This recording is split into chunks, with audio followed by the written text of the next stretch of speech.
So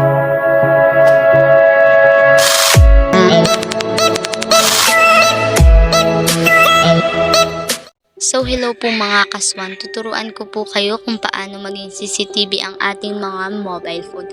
So first step is, hanapin po natin ang Play Store. Yan.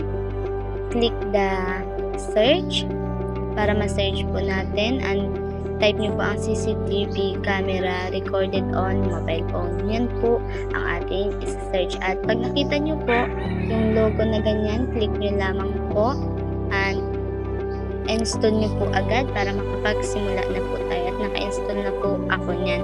So next is pumunta po tayo sa ating in-install na apps which is CCTV.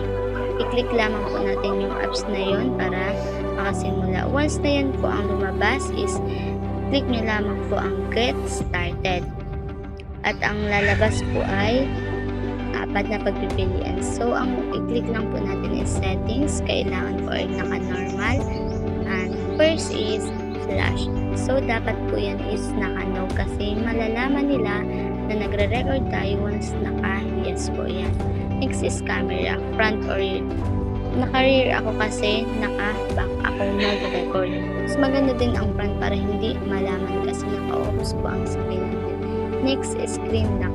Once na nag-record na po tayo is nag-automatic off po ang ating screen at nakalock po ito. Dapat may password tayo. So next is silent video. So kailangan may naka-no yan para may boses yung pag-record natin. Then click update and click video recorder and makikita po natin na kung ilan ang percent natin sa cellphone which is 97 ako and makikita din natin kung ilan na lang ang available sa pagre-record. So, click nyo lamang po yung start at magsisimula na po yan at matik papatay po ang inyong screen. So, once na binuksan, magkakaroon po yan ng password. Yun lamang po mga kaswan and thank you for watching. Please click like, subscribe and the button bell for more update. Yun lamang po. Bye!